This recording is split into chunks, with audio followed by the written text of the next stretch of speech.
নমস্কার বন্ধুরা, Subrata mechanic YouTube চ্যানেলের নতুন একটি ভিডিওতে সবাইকে স্বাগতম। আজকে আমাদের ভিডিও এটা হলো 3718 মডেলের টাটা গাড়িটাতে ওভার হিটিং হচ্ছিল। হিট একদম লাল দাগ পার হয়ে যাচ্ছিল। তো আমরা এদিকে সব কিছু মোটামুটি চেক করলাম, সব কিছু ঠিকই ছিল। এবার আমরা থার্মোস্টার ভালভটা খুলে একটু চেক করব। এটা তো এমনিতে যাই হোক চেক করে বোঝা যাবে না কিছু, এটাকে খুলে নিয়ে থার্মোস্টার ভালভের কাজ হলো, যখন ইঞ্জিনে তো কুলেন্টের দরকার হয় কিংবা জলের দরকার হয়, এই জলটা রেডিয়েটর হয়ে ইঞ্জিনে ব্লকের মধ্যে পুরোটাই খেলবে জলটা। তো গাড়িটা যখন নির্দিষ্ট একটা হিট হবে তখন থার্মোস্টার ভালভের মুখটা খুলে যাবে।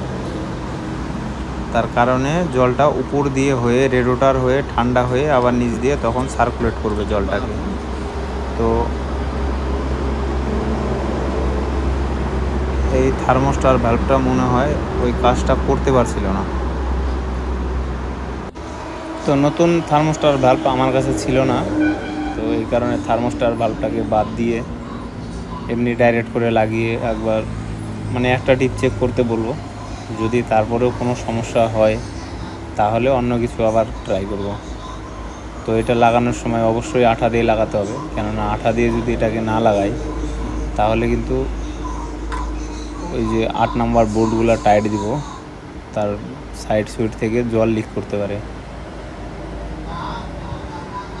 তো এই কারণে ভালো করে আঠা দিয়ে ভালো করে টাইট ফিট করে লাগাই দিতে হবে।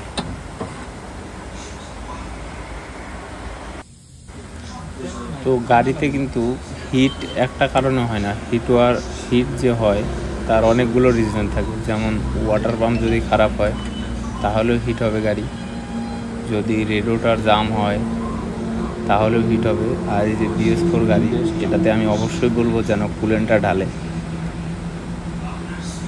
যদি ভিসকাস ফ্যান যদি খারাপ হয়ে যায়, ঠিক মতো কাজ না করে, তাহলেও হিট হবে। গ্যাসকেট কাটলে হিট হবে। তারপর যদি ওই পাইপ লাইনগুলো যে আছে হেডের মধ্যে লাগে, ওই পাইপ লাইন যদি জাম হয় তারপরেও হিট হবে। তো এই সব জিনিসই চেক করতে হবে। তো আমরা সব কিছু চেক করে এটাই আমরা প্রবলেম পেয়েছিলাম। তো আমাদের আজকের ভিডিও এ অবধি। তো যদি ভিডিওটি ভালো লাগে তাহলে অবশ্যই ভিডিওটিতে লাইক করবে সবাই। আর যদি